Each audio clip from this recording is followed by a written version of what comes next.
Welcome to the digital learning platform Shri Guru Sudhindra College, Bhatkar. Course BCom 4th Sem. Subject Law and Practice of Banking. Topic Bank Advances. The first topic which we will look at is employment of bank funds. As we all know, the main business of banking is accepting deposits and providing loans. The banks collect the deposits from the depositors, and these collected deposits or the funds which are collected has to be employed by the banks properly so that they can earn income on the collected funds. The funds of the banks are invested in the following manner. They will be invested in liquid assets, semi-liquid assets and earning assets. We'll look at the first one, liquid assets. Liquid assets are those which can be easily converted into cash without any loss in their value or without the loss in time. So, under liquid assets, these are the ways in which investments are made. First one, cash in hand. Out of the total collected funds, some portion will be kept as cash with the banker. Next, cash with RBI. Some of the portion of deposits collected are kept as cash with RBI. And next, cash with other banks. So, some deposits are kept with other banks as cash so that it can be used whenever needed. Liquidity is very important for the banker because the funds which the banker is using belongs to the depositors, that is the customers. So whenever customers makes a demand for their money, banker should be in a position to repay the money to the customers. For that purpose, liquidity is an important factor to be considered by the banker. Next one, semi-liquid assets. The semi-liquid assets include money at call and short notice. It means the loans which are given by one banker to another banker for a very short duration, that is, it is repayable on the next day, or it can be called at a short notice, means within 24 hours they are payable. The second one is bills discounted. Banks discount the bills of their customers, means they will buy the bills receivable from the customers and make the payment to the customers before the maturity of the bill after deducting certain charges. So these bills which are discounted act as semi-liquid assets to the banker, as they can present the bill to the drawee or the acceptor and get the payment on their bill. Next one is earning assets.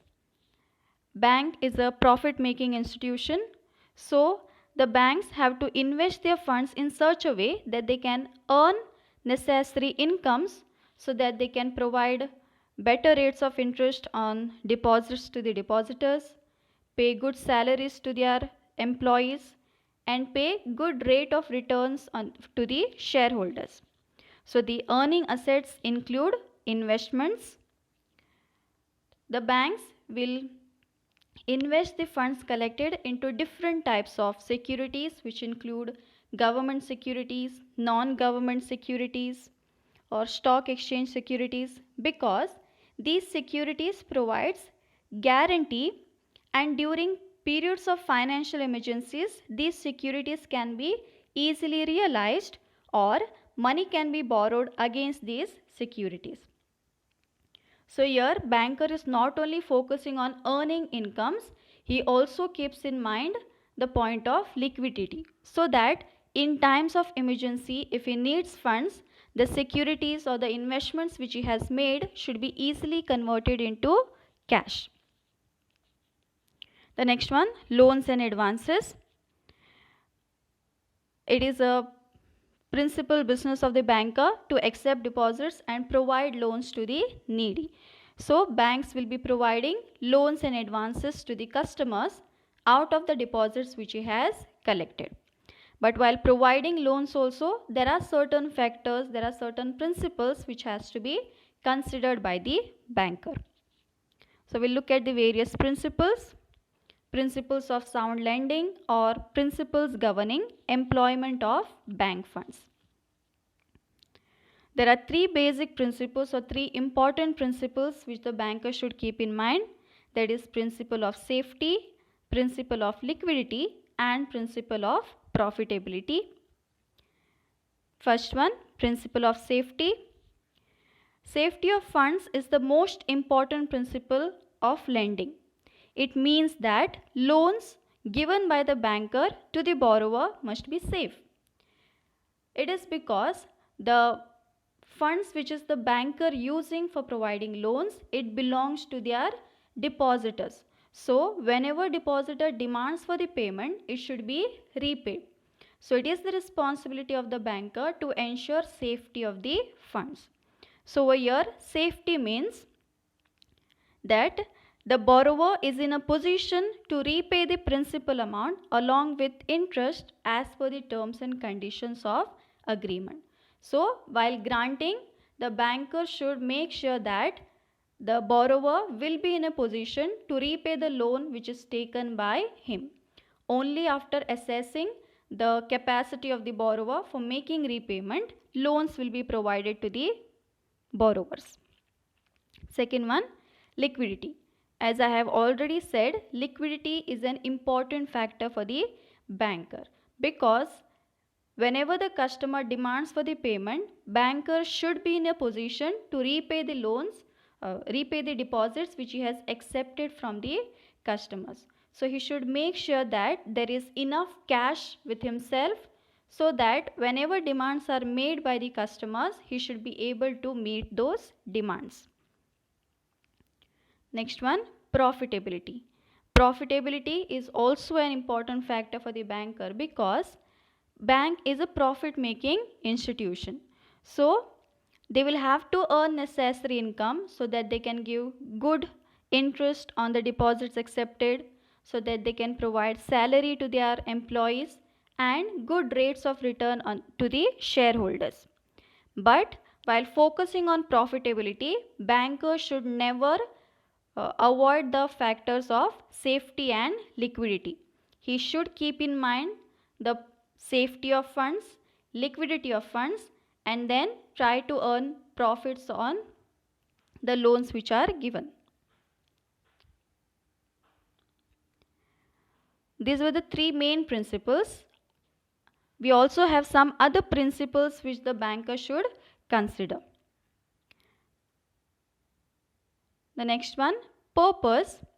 Purpose means the reason why the borrower is taking the loan.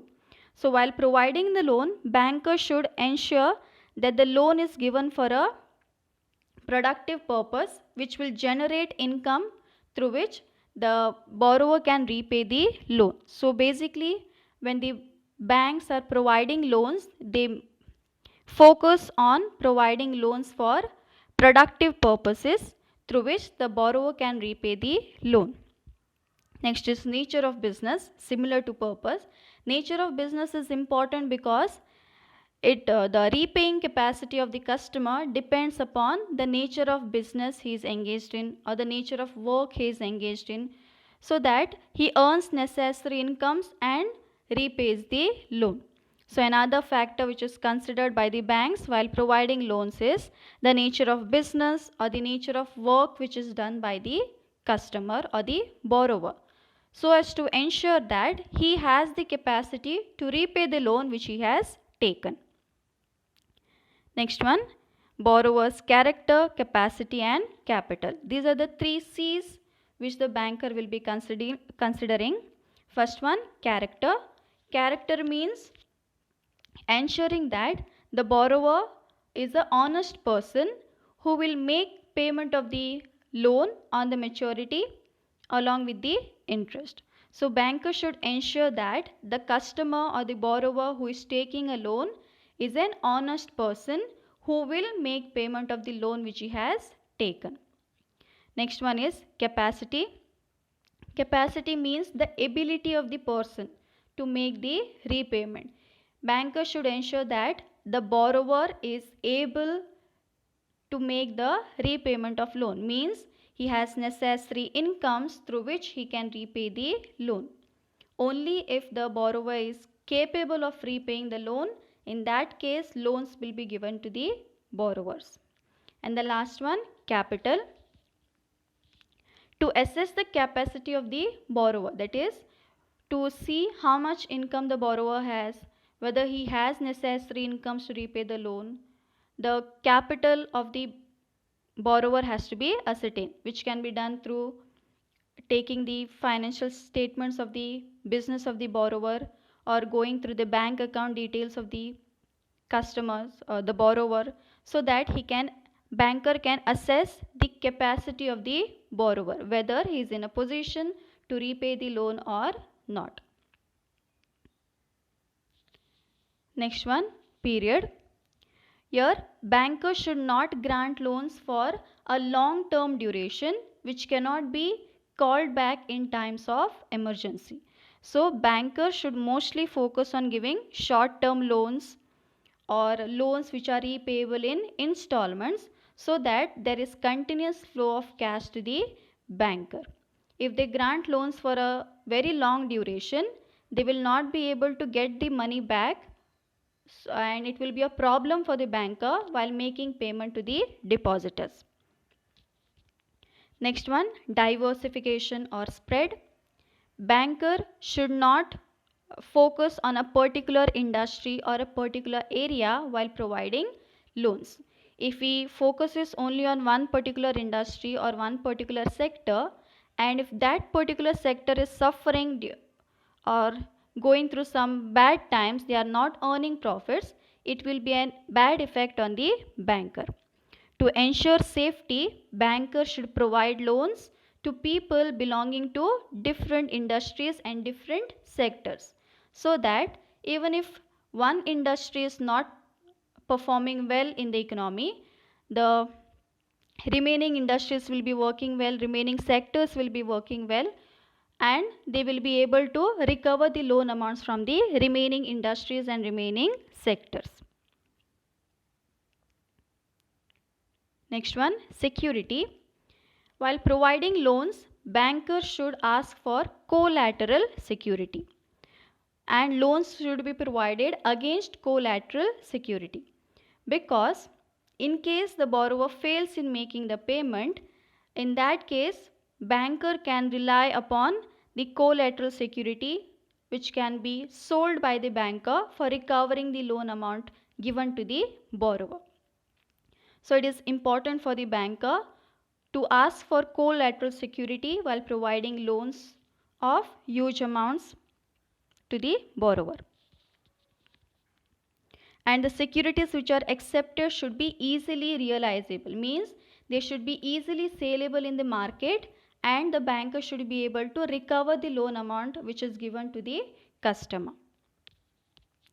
Next one, margin money. While accepting security against the loan, the banker should carefully examine the value of the security which he is accepting. There should be sufficient margin between the amount of the loan which is given to the borrower and the value of the security. The loan amount which is given against the asset or the collateral security should not exceed 60 to 70% of the value of the asset.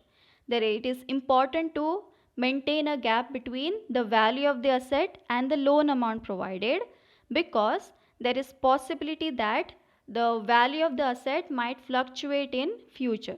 So for the safety of the banker, proper margin should be maintained between the loan amount and the value of security which is accepted. The next one, national interest. Banks are required to invest a certain percentage of loans and advances in priority sectors, means from time to time RBI will be giving guidelines to the banks to focus on certain priority sectors like agriculture, small scale industries, export oriented industries, etc., for the benefit of the nation. So banks should focus on these areas also for the development of the nation. Thank you.